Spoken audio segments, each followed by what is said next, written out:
Om Asato Ma Sadgamaya Tamaso Ma Jyotir Gamaya Mrityor Ma Amritam Gamaya Avir Avir Maete Rudrayate Dakshinam Mukham Tena Mam Pahi Nityam Tena Mam Pahi Nityam Om Shanti Shanti Shanti. O Lord, lead us from the unreal to the real. Lead us from darkness to light. Lead us from death to immortality. O Lord, shine through and through, and ever protect us with thy loving presence. Om, peace, peace, peace.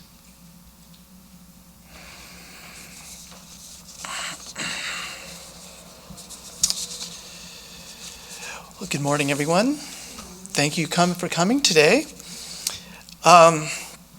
Today's lecture started out with the topic of being self-discovery. And when I was starting the topic, I actually was going to talk about self-discovery through relationships. And you may ask, well, what does a Swami know about relationships? Well, we get our information from devotees like you guys. And one devotee, a young Indian boy, a few years ago, went and got married. And before he went, he was telling me, Swami, do you know there are 3 rings for every relationship? I go, really? What are the 3 rings? And he said, well, there's the engagement ring. There's the wedding ring. Do you know what the 3rd one is? Boxing ring. Huh? Boxing ring. No. He said, boxing ring. Oh, no, that's good. No. He said, boring. And then after a couple of years, he came back and goes, Swami, you know what? There was a 4th ring. I said, what was the 4th ring? Suffering. So, this was a talk that I had given in Trabuco about relationships and the self-discovery process. But while I was looking at this, I thought, why don't we talk about self-discovery as understanding ourselves, about our own inner nature? And in this journey, we talk so much about who we really are, the Atman, the divine. And it's great, we have an ideal to shoot for. But to me, somehow, maybe we don't pay enough attention to where we are right now. What are the things going on in my mind, within me, that creates disturbances? What are the patterns of thinking and reactions that I seem to constantly go through? What are the situations that I find myself where my state of mind seems to be more and more contracted? And if there's anything that I can do about that. You can, in San Diego, we have a thing where you can actually take a moment to take your phone, and if you want to put it on, it's okay. I forgot to announce that. So this is my thinking process. And because for me, I would have found it very helpful before joining or coming into spiritual life with a sort of a spiritual personality profile. Where do I fit into this spiritual personality? What are my tendencies?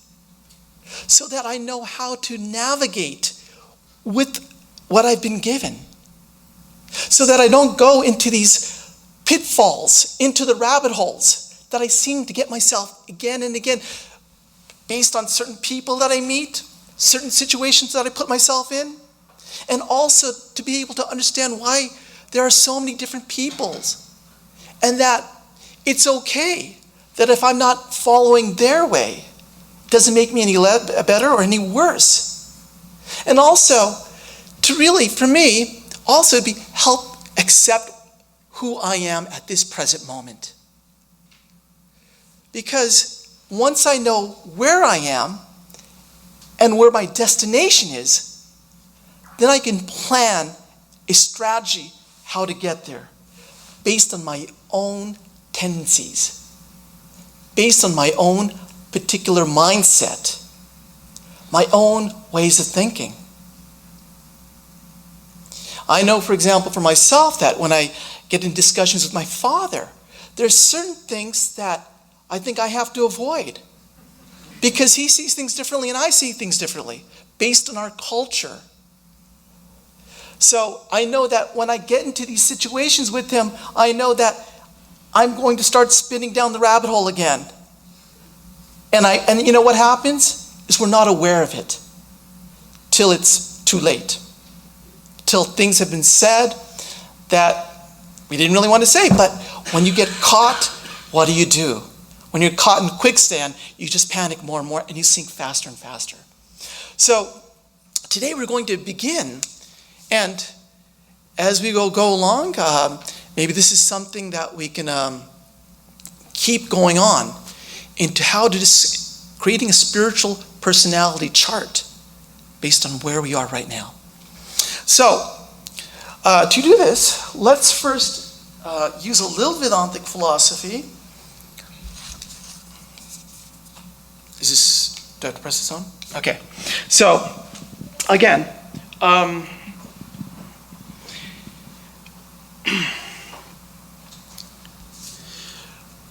to learn about ourselves, let's start again by, when we come to a Vedanta class, what are we normally told who we are?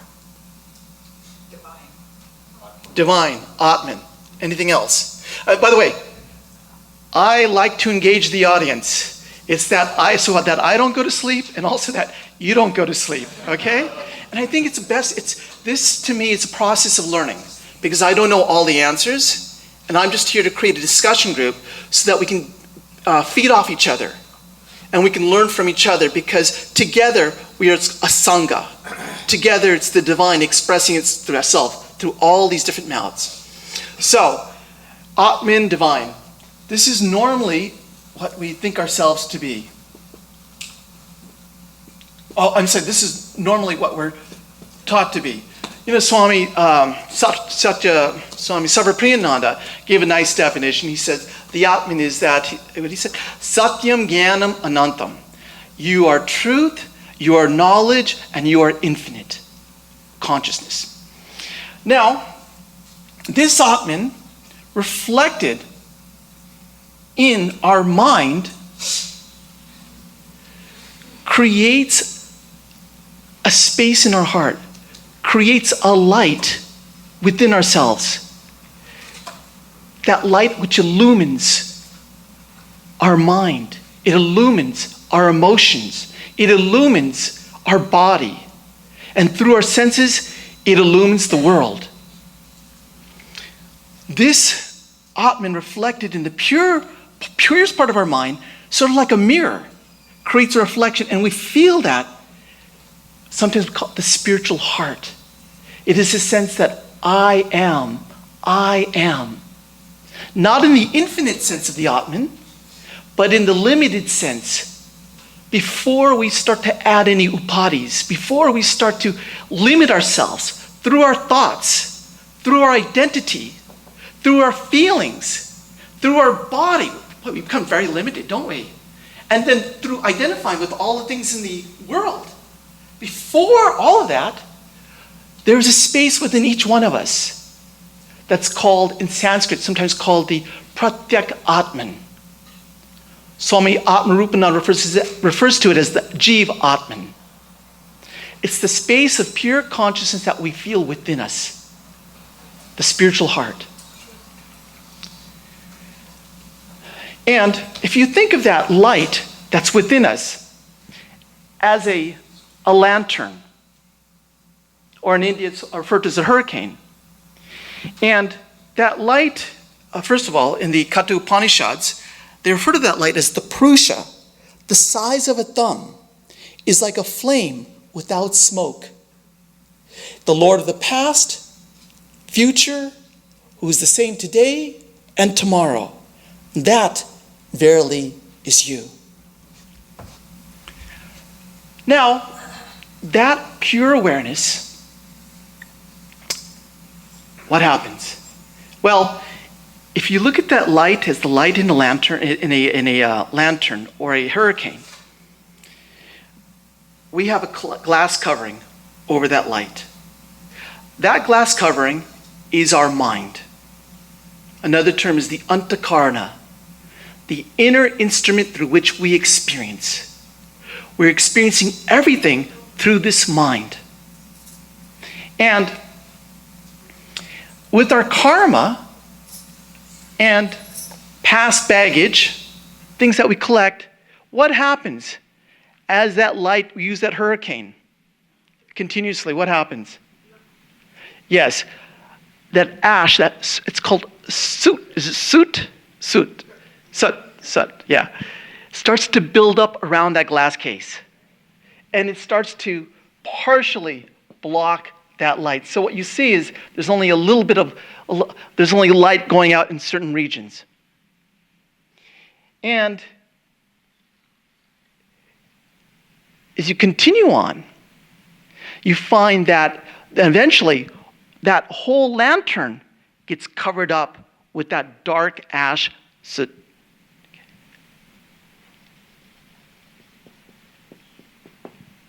So what we find is that, and then this is all in reference to our mind. And when you have a light that's shining within, you'd call this light is going all over the place. It's illuminating everything. we're going to use the gunas to try to map out our own personality. Okay? The gunas are basically defined as qualities or characteristics, the fabric of nature. It is what our body, our mind, the instruments through which we experience are. And so, what we're going to find is that when we have a luminous, transparent mind, we call this a sattvic mind. When that mind starts to become partially encased with the blackness based on our karmas, our emotional baggage, things that we start to acquire, rajasic mind, yes. As you see, there's only a little bit of light in certain directions that goes out. And when that lantern is completely covered, what do we call it? Temasek.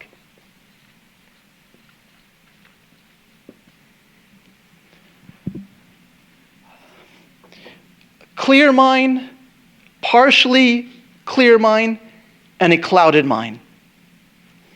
What does this mean in terms of awareness? A sattvic mind is awake, completely aware. What about a rajasic mind? Partial awareness. And in a tamasic mind, there's minimal awareness to no awareness, right? So, when we think of these terms, sattvic, rajasic, tamasic, sattvic is usually defined tamasic is usually defined as inertia, inactivity. Rajasic is defined as activity or passion. And sattva is referred to as equilibrium, balance, revealing. Because in this, your light is illuminating everywhere. There's no specific place that you're completely attracted to. You're centered. You're in balance. But what do you think when you have a Rajasic mind? Your light of awareness is only illuminating a certain portion. And what happens? Like a moth, you become attracted to what is lit up. And if it's dark, you're not attracted to that. You have very strong likes and dislikes. And in a Temasek, there is no awareness at all. You're in a state of ignorance, inertia. So what do you think now, if we use our personality, what is these three refer to in terms of the effects of our personality? What's a Temasek? Give me a description of what Temasek a mind means to you. And what is important, try to use our own experience. What we're going to find is that all of us go through these three certain states. We may have a predominance, bless you, of one state, but you're going to find that we all go through these three different states. So how does Thomas express itself through you guys? And don't say it doesn't, because in each one of us, until you're an illumined soul, it does. Raise your hands and just let's quickly think. Well, like general procrastination, when you know you should be doing something that is worthwhile, that would benefit you in some way, but you just don't do it because you'd rather, lie on the couch and watch a movie or something. Right. Procrastination. Yes. To completely, all the time negative attitude. Right. Looking at the negative side of A negative attitude. Anybody else? Again, the whole basis of this is to start recognizing this is not information to be intellectual. We are not scientists here. We're not trying to understand what is happening. We're not trying to really understand the universe here. We're trying to transform ourselves. We're trying to take information and internalize it. Okay? A pundit is one who studies philosophy. A sadhaka is one who uses the philosophy to transform themselves. And this has really been, for me, something interesting because it's helping me to become aware, again, of all the things that I didn't know I was in. Yes? Someone with low self-esteem. Absolutely. Find themselves forced to be inert because they have no trust in their own ability. Right. Yes? Restless and a confused mind. Yeah. And confused, yes. Okay, and last one, go ahead. Stubbornness.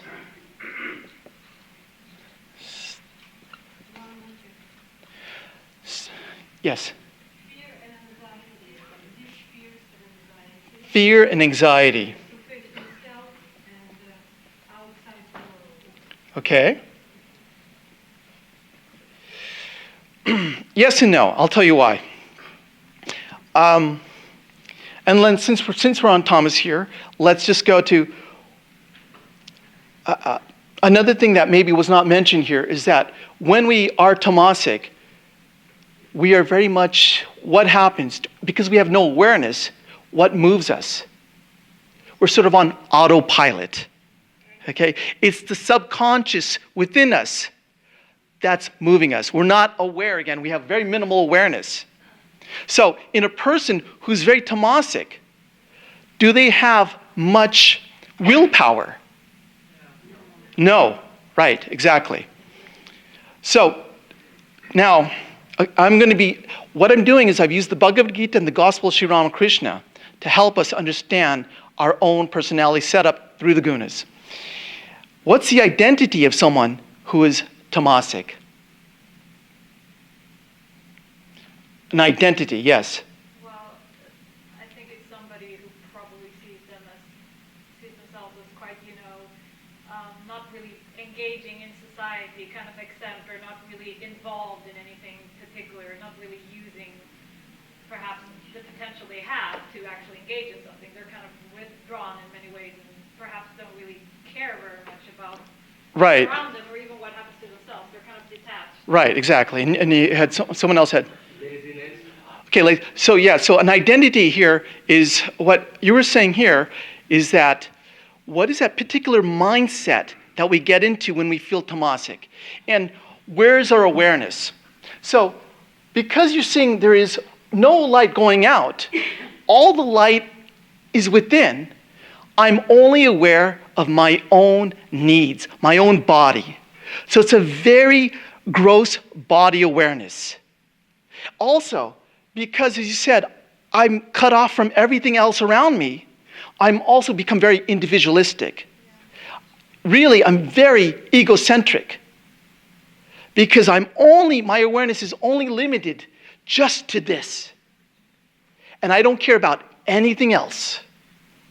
The rest of society can burn, it doesn't matter. As long as I feel that I'm getting my bodily enjoyments, needs. And the state of someone who's in this experience is always unhappy. Now, let's go to Rajasic. Rajasic has been defined as activity and passion. What are the effects or descriptions of someone who's Rajasic? Again, use your own experience. What have you felt when you're in a Rajasic state of mind, an active, passionate state of mind? What are the qualities that go through you at that time? Let's go. What's that? Engagement for activity. You become very active. Yes? Yeah, well, speaking as somebody who is extremely rajasic, I spend so much time focusing on everything I need to be doing, so extremely focused on being all this productivity, that it's like I spend so much doing that, I kind of forget what the purpose of what I'm doing is. It's all about being right. active. But the important thing also, emphasis is that productivity. They are so much caring for the end result. Okay? So let's talk end result matters. Yes? Never satisfied. They are never satisfied. Yes, I'd like to use the term dissatisfied. Correct.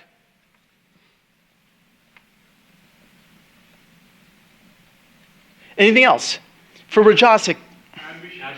Huh? I said passionate artist who, he's not fully aware of the spirituality, but, he's a very great artist. He channels all his art, but creative, but at the same time, he's not fully aware. He's not in the sattvic, state yet. Okay, that's fine. But so the creativity can be built. Go ahead, yes?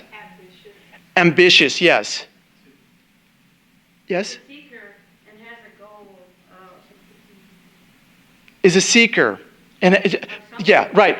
Very, very goal-oriented. Tries different ways Yes. To reach some perceived. Yes, exactly. Goal-oriented, though. So now, what do you think a person here? I'll just write. I'll just some other things. Is when you feel excited, that's a Rajasic state. Distraction is a Rajasic state. The doer, strong likes, dislikes, as we said, is symptomatic of Rajas. And you're always trying. How does it manifest? You're trying to seek fulfillment in the outer world. What is it? What is the identity of someone? Where is his awareness, his or her awareness, in a Rajasic state? Limited, yes, okay, fine. But what's external, okay. So where external? When we talk about Rajas, where do you think that external, where is it? What are they so concerned about? Well, they're seeking the approvals of others. They're seeking the approvals of their closest friends. They're seeking the approval of society. They want to be good in their careers, work life, whatever. They just need to show to other people how competent they are, and Exactly. So, did you hear what she said, everybody? To be known in the society. Right. So what we're talking about here is, we're going to define it as, they are very image conscious.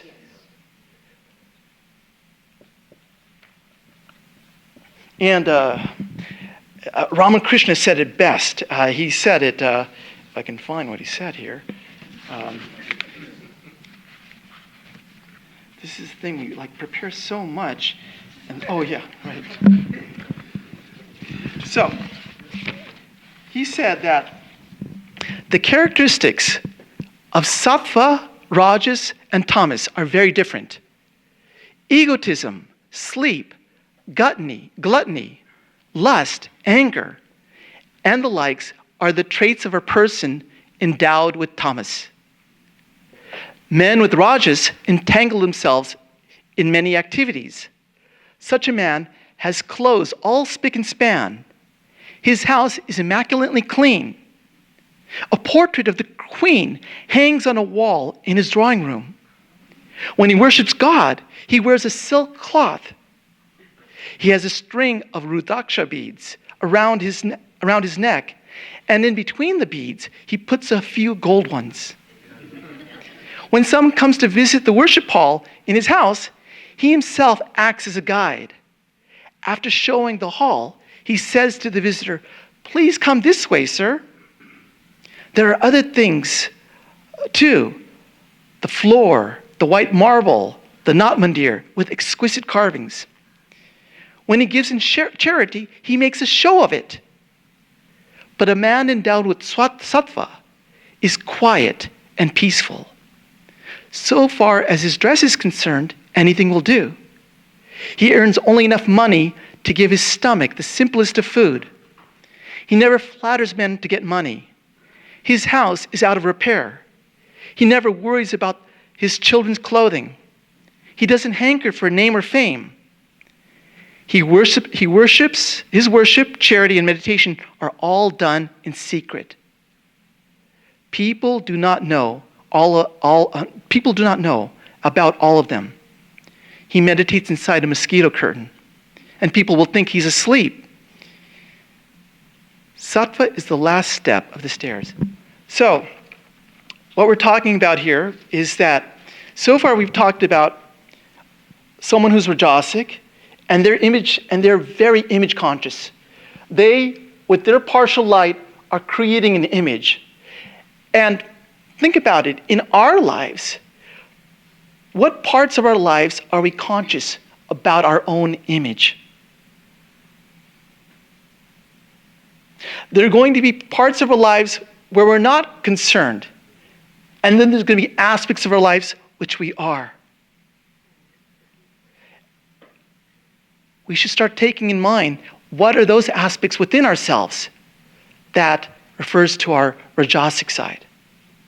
When Ramakrishna was talking here, he was talking about a person endowed with tamas, sattva, and rajas. Endowed means your predominant nature. You're born with. We all have previous karma. We've taken birth because we're here to work out certain karma. And we're all sort of embedded with a certain characteristic, sattvas, rajas, or tamas, as a mindset. Doesn't mean we're stuck with that mindset, but he's talking about here, what is our predominant mindset? Because once we understand our mindset, then we can start to know what's most effective for us to get on our journey. A tamasic mindset is going to act different and will be motivated in different ways from a sattvic mindset. So, image consciousness here means what? 3 things. Name, fame, and status. That's what a rajasic person is all about. Okay, sattva. Sattvic has been defined as peace, tranquility, centered. But you know what it's a person with clear mind. You know to me what's the most important attribute of sattva? If I had to pick one, anybody, what's the fundamentally most important, I think at least? No, reflectivity. The ability to reflect.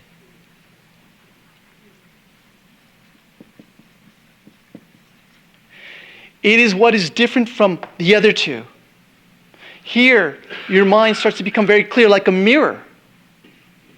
As you purify this mind, you start to clear this, and you start to see the presence of the divine in your heart. And that's only a reflection of the infinite divine, what you truly are.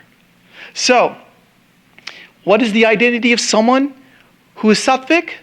To me, it's one who has an expanded consciousness. they always seem, wherever they go, to identify with something greater than what they are. When I go to exercise in the morning, I notice that in the gym, there are certain people who will do the workout, they'll do the weights, and then they'll run away, and they'll leave all the weights around. Temasek, they're only concerned about themselves. There are other people who'll push a lot of weight, and they're very flashy, very showy. Rajasic. There are some who seem to want harmony, balance. They like to see things in order. So after they do their exercises, they're the ones that will come and clean up the Stairmasters, clean up the bench, put their weights away, because everything stays in harmony, order, clarity. Their sense of identity is one which is an expanded consciousness. And guess what? They seem to be always content. So,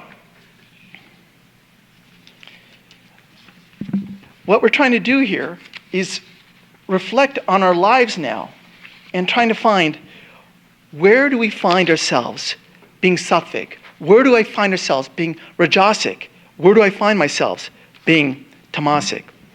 What do we find then? What do you think in the tamasic nature? I said their identity is one who is, what did I say their identity was? The individualized consciousness. They're very much just aware of their body. What do you think their attitude on the world is? They don't care. Not only do they don't care, but they feel themselves to be victims. They're always putting the blame outside themselves. Bless you. They're always saying, poor pathetic me. I've been victimized by everything around me. Life is being done to me. And they have a very passive way of looking at the world. A person who's rajasic seems to have what's called a manifestor consciousness. They're always up and doing. They want to manifest something. So instead of being passive, they seem to be being an active mode of consciousness. They're always engaged. So instead of saying, poor pathetic me, you know what they say? Look at me. Look at what I've done. And instead of life is being done to me, like the Temasek, they say life is being done by me. I'm doing it. Look at my image. It's all about the image. A sattvic person seems to be one where they're very transparent. They have a transparent consciousness. They're not so concerned about their body image, as Sri Ramakrishna was saying. It's not that they're not concerned, but they don't pay focus and attention to it as much as their own inner life. They think life is being done through me.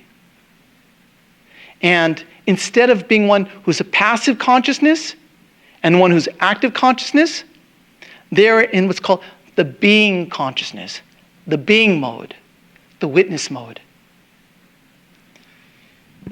They love the subtleties of nature. They see the subtleties of life.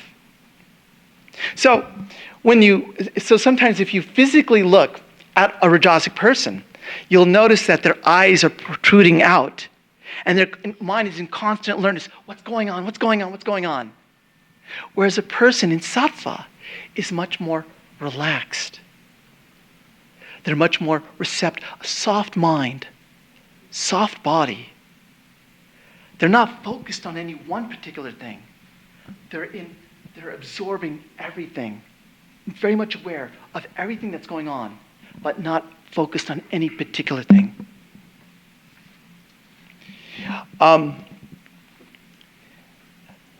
In a tamasic nature, we experience that there's no self-discipline.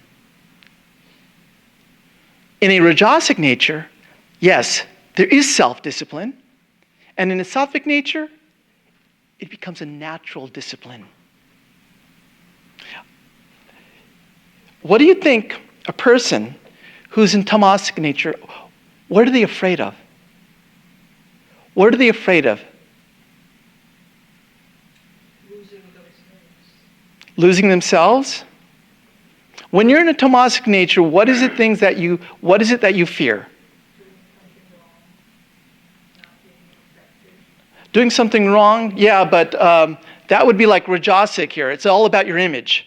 Okay? So doing something wrong means you're trying to protect that image because you're actually in activity here. So a tamas. But they would fear it so much they would be paralyzed. They wouldn't do it. Right, exactly. So a tamasic person, you'll find sometimes, how do they act in situations? They act very instinctual. They have that fight, flight, or freeze syndrome. And one professor was saying they act according to their sympathetic nervous system, where it's just anything, their heart starts to beat, the blood pressure increases, they're always constantly nervous, okay? And they feel anything is a physical threat. Why? Because they don't want to move out of that tamasic nature. They feel pity for themselves. They want to stay in that mode of being. So what does a tamasic person try to do to keep themselves while they engage in tamasic activities? And what's a tamasic activity that you do when you're feeling a tamasic mindset? Inactive.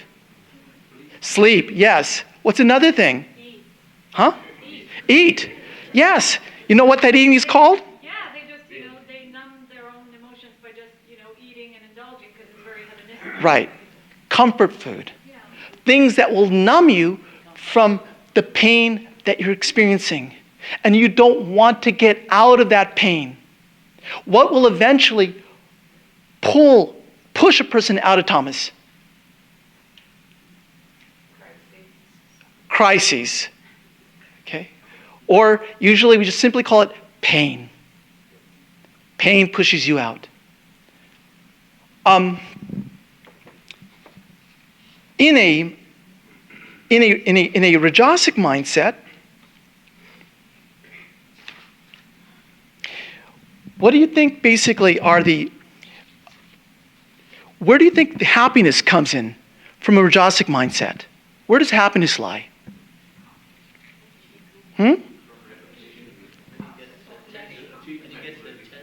Yes.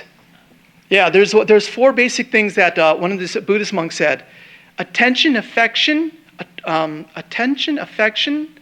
attraction, and appreciation. And if any of these four are blocked, then they become very angry. Okay. So it's always about me. So how do you think then, if you want to talk about how does this manifest in relationships? If you're in a tamasic relationship, you're the victim. How do you think that manifests? What's a tamasic relationship?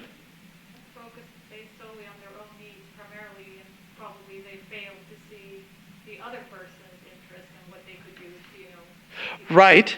And that's usually there's two in a relationship, right? So that can be in one partner. And the other partner, who's also there, feeling like the victim, what do you think? If their light is all blocked off, where are they getting their light from? Where are they getting their joy from? Well, they're probably trying to find it in very, temporary measures in the external, like through, self-indulgence in some way. Right? But what we notice, though, in a tamasic relationship, usually, if your light is blocked off, you're trying to get your joy from your partner. Yeah, you try to take their energy. Right. In the Kena Upanishad, it says, by whose light does all of this shine? And in a tamasic relationship, you find it's by your partner's light that you shine. You're borrowing their consciousness. So it's all about your joy, then you become a victim to them. Your happiness is solely based on their happiness. And you end up trying to please them.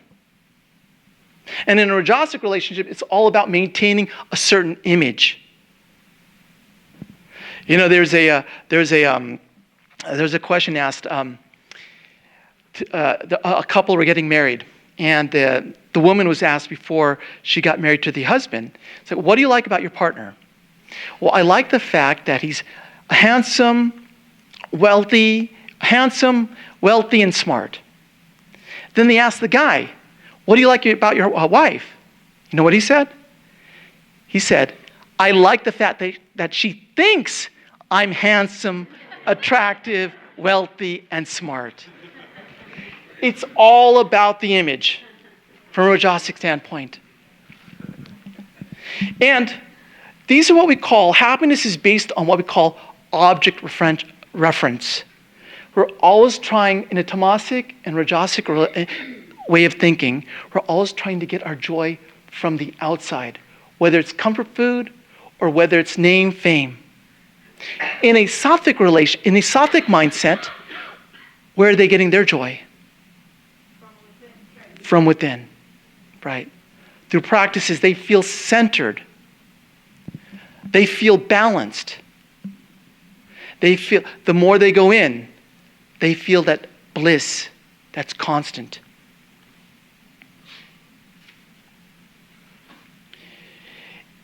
Since we're just finishing off relationships here, in a sattvic, how would you describe a sattvic relationship? In a tamasic relationship, it's very me-centered. It's all about me. In a rajasic relationship, it's also, you know, it's about name, fame, status. What's a sattvic relationship like? Selfless. So the partnership is based on selflessness. Okay? Respect. In a rajasic relationship, it's based on exchange. I do this, you give me this. Okay? In a sattvic relationship, what's it based on? Selflessness. It means that I'm getting my joy from within. I feel full from within. So I can completely give to you without any expectations in return. Well, maybe then it's an ideal relationship between a tamasic person and a sattvic person, because the sattvic person will just keep on giving, and the tamasic will use their life, and they're all happy. Yeah, for some time, right. And eventually, until the tamasic person, again, eventually, that's not enough. Okay, so we're all constantly moving out here. Absolutely. Some other things here then basically is that a rajasic person will focus on differences. A sattvic person will always focus on unity. A tamasic person is resistant to movement. They want to stay the same. A rajasic person is attitudes, don't just sit there, do something. A sattvic person is, don't just do something, sit there. We know the diets, a difference. The diets of a tamasic person is heavy, creamy food that will keep them in that state of inertia. A rajasic person loves what's called, I think, Bengali food, hot and spicy. And a sattvic person, I think it's more like South Indian diet, the energetic and sort of nutritionally good food. So, here are the questions we may want to ask. How do I know when I'm tamasic? How do I know when I'm rajasic? And how do I know when I'm sattvic? A tamasic person will say, do I participate in addictive or compulsive behavior? Do I often ask, why me? Do I give others the responsibility for my happiness? Am I often paralyzed by fear, worry, or doubt? Am I influenced by external situations? A rajasic person will ask, Does my mind keep jumping around? I mean, that's one of the things, attention deficit, what's it called? Attention disorder? ADD. Attention deficit disorder. Am I constantly moving throughout the day, or can I sit still? Do I have strong likes and dislikes? Am I goal-oriented for status and recognition? One of our devotees, he was in San Diego, and after the Arti, he came up to me, and it was just a few weeks ago. He told me that Swami, that he's been having this spirit come to him, and he finally understood who that spirit was. He said it was a spirit that had one of his friends in high school, a person who he knew, and then lost connection with. Went on and became one of the richest people in San Diego, and he passed away, and he was only 66 years old. And so the spirit was coming to him, and basically it was angry. And he asked the spirit, "Why are you angry?" "Because I gained all these cars, buildings, and all this money, and just when I retired, I passed away. I couldn't enjoy it." So what we've seen is due to a certain mindset, this is the way we act. Okay? It's the expression of our mindset. Now, can we take activities that will change our mindset? Yes? So it's not hopeless for us? Okay. So let's start looking, because it's limited time. If you're in a Temasek mindset, when you're in tamas, again, use your own personal experience. When you find yourself in that Temasek mindset, first recognize, what's the situation that I'm in? What's causing me to be in this Temasek mindset? What do you do? When you find yourself in tamas, what do you do? Quick, everybody, start rattling out answers. Nobody's in tamas here? I'm like the only one? Go ahead. Go ahead. Anu. Go for a walk. Okay. So get some energy inside flowing within you. Somebody else. Become aware of your thoughts, because it's probably your thoughts that are dragging you down. Right, but because you have very minimal awareness, it's hard to become aware of your thoughts. What else? Thomas, when you get in tamas, what do you do? Focus on the light. Focus on the light? There's no light going out. It's all inside. It's all here. I'm only focused on myself. Me. You got to get the light inside you. But how do you do this? Get up, walk. Pray? Yes. Yes. Absolutely. How do you get out of this me-centeredness? Do something for someone else. Take yourself out of this Temasek mindset. And if you're really in deep tamas and you're very passive, then if you want to remain in that passive state, do something, watch something uplifting. How are you staying in tamas? Is it by what you consume? What are you taking in through the senses? The TV, the internet, the people you're with. What can you start to change? The places that are creating this, the music you're listening to. Start to be receptive or perceptive to what you're putting inside you. That way, at least if you're feeling Temasek, instead of watching something that's getting you down in the rabbit hole, watch something uplifting. Okay. Now, for those of us then who are in rajas, what's the best way to get out of rajas? Huh? Stop. Right? Okay. How do you stop? Meditate. In a way that you do for somebody else, like you said. That applies to Rajasi also. Right? Do something better for somebody else. Okay. Place, whatever is dragging you down, you say do something that's positive, or for the community or for somebody else. Right? Okay. But I think that also because Rajasic people in general, their biggest fear is their fear of being seen as incompetent. incompetent or being inadequate, I think self-compassion comes into it, that they basically learn to accept some of their qualities that are driving them to be so productive in doing all these actions, and through that hopefully find a bit of, inner calmness that will at least able you to do some meditation or sadhana or whatever. Okay, so self-acceptance, saying everything's okay, basically. Yeah, that's The need to calm down the desires that are pushing you to do things. to plant that little seed in their mind that they do not need to do all these things that their true happiness does not lie in their fame or fortune. Right. Good. Very good. Anybody else? Yes. Take the me out and make it us to the community. Okay.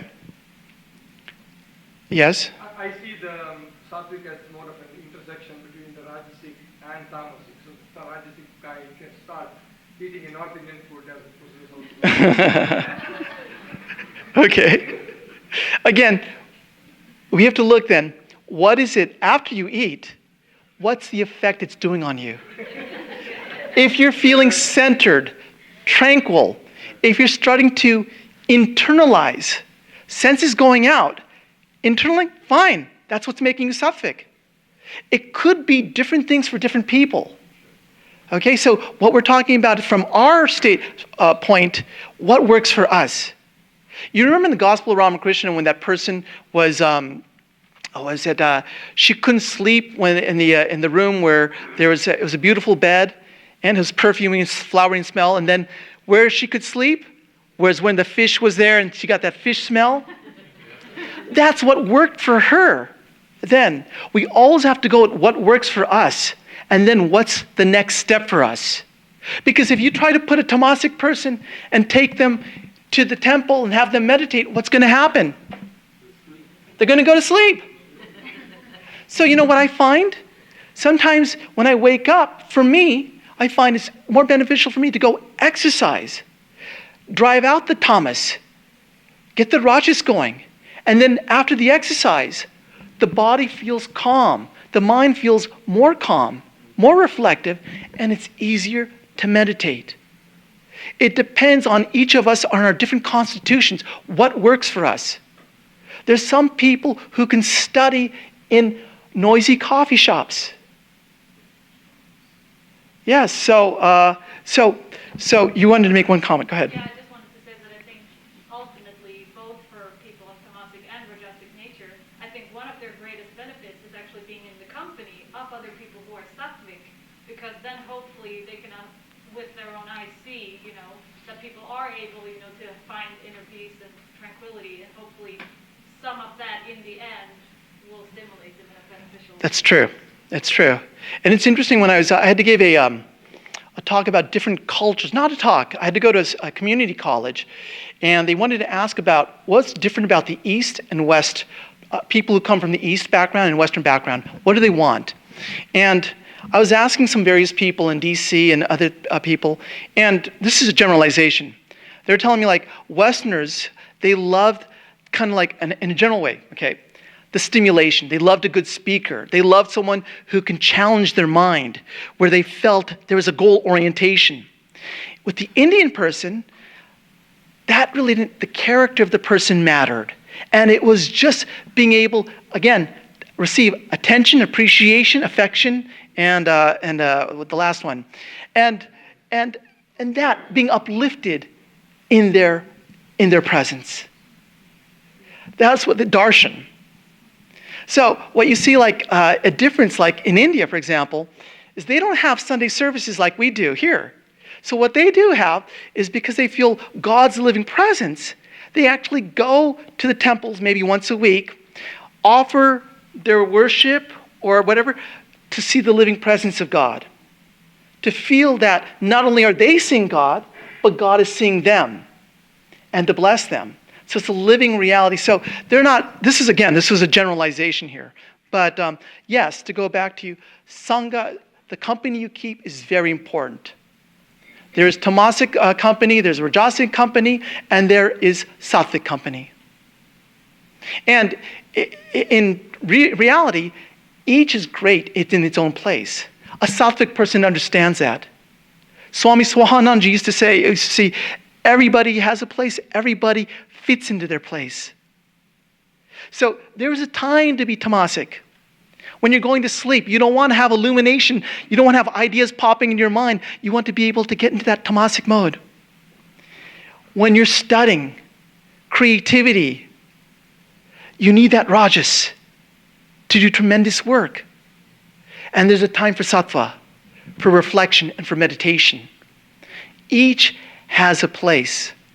And sometimes, sometimes when we think of incarnations of God, are they always sattvic in nature? When we had Ramakrishna, we say he's a sattvic incarnation of God. Who was a Rajasic incarnation of God? Swamiji, or who is traditionally I've heard some Swamis say? Huh? Rama, Krishna, yes. And who is a Temasek incarnation of God? Well, he's not, they don't consider him as a god. Maybe some people do. Like Mother Kali. It's the divine playing a role. And so basically here, let me just hit on some points because we're going to have to go now. But meditation, sattva, is a very good way of trying to increase the sattva level within us. If mantra meditation is too advanced, there's breath awareness, mindfulness practice, even guided meditations, different types of meditations depending on your mindset. And what is the effect? That we become more expansive. We feel peace rather than constriction and turbulence. We start to realize that there's space between our thoughts where we can make conscious choices. Here, in a sattvic relationship, one of the things that stands out is conscious communication. It's just not that things pop up in my mind and I say things. There's awareness behind my thought, behind my words. In a Temasek language, they always use the language of the victim. Oh, you did this to me. You manipulated me. You lied to me. You did all these things to me in a very passive way. In a Rajasic or Sattvic, in a Sattvic way, this is how I felt. I felt loneliness when this happened. I felt pain when this happened. I felt sadness. When you're in a Temasek, you're disempowered. There's nothing you can do. When you're a Sattvic, you take that emotion, you can do something about sadness, your feeling of sadness. You can do something about your feeling of anger. You empower yourself. Another way also to get out of the Temasek mode is, as the victim, start to release the anger and give forgiveness for those that you feel have victimized you. And one way, I just want to share this and then we'll stop here, was there was a way of calling releasing the emotions. And I thought this was nice. The 7 ways of releasing the emotions. And it's by an author named David Simon. Free to love, free to heal. Said, take responsibility. Step 1, take responsibility for what you are feeling. Identify the emotion. Witness the feeling in your body. Express the emotion in private to yourself. Release that emotion through a ritual. And share the emotion with a good listener. I had a time where, just recently, there was a devotee, someone who came back to the San Diego Center and was gone for a long time. And he created a little bit of turbulence within my life. And so him coming back, meaning he was telling me he was coming back, I remember the reactions that I started feeling. And, just hearing him, starting to feel experience the things that he had done to me. And in that mindset, when I start to remember that, all of a sudden I go back to that sympathetic reaction. the palpitating, the heart increase. And through the way of trying to constantly offer him to the divine, you start to get a little bit of distance between him and what he had done, starting to separate the two. So we have to try to, through these spiritual practices, start to cleanse ourselves so that we can start to feel the luminosity within. And then once you get here, if you're a bhakta, they say within the causal body, then the divine, Ramakrishna, will crystallize. Consciousness will crystallize into a form. And you are in a form, in the presence of the divine. And you feel in that state, you feel there was no past. There is no future. You are in his loving presence continually. Or if you're a Jnani, once this has been purified, the light which was going out, the mirror is turned back onto itself. And the light is now turned back to who you are. You as the eternal Atman. So, my words here today is, today, you should start to become aware of what is creating us to notice when we're in a tamasic mindset, a rajasic mindset, and a sattvic mindset. Swami Sarvadevananda used to tell me that when you're in a sattvic mindset, go run and meditate. At that, take advantage of that mindset. And, a last thing, what did Ramakrishna say? He said he had a bypass system, which bypasses all of this going to sattva. So wherever you are, go to the Lord. There's tamasic bhakti, there's rajasic bhakti, and there's sattvic bhakti. Go to the Lord. Tamasic person will place the demands. Oh Lord, you give me your illumination. You give me your vision. I demand it. A rajasic person will make a show of it, doing all sorts of fastings and rituals towards everybody. And a sattvic person will be hiding. But it doesn't matter. Whatever you are, you do it, because the one thing we know about the Lord is there's this thing called grace. So no matter how far you extend your pole, we're all tied, and we may have limited, our rope may be limited, and we may be able to only go so far. But if you extend your rope, the divine is willing to cut it, no matter how long that rope stretches. So the thing with all of us is, that doesn't even matter if we get sattvic. Go straight to the divine with all your heart and soul, and allow the Lord to snap that rope. Om Sahana Bhavatu Sahano Bhunaktu Saha Viryam Karavavahai Tejasvi Navaditamastu Mavid Vishavahai. Om Shanti Shanti Shanti. May that infinite reality protect us. May it sustain us. May we grow together. May our study be vigorous and illuminating.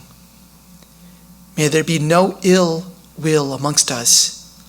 Om, peace, peace. Peace be unto us and all living beings in the universe.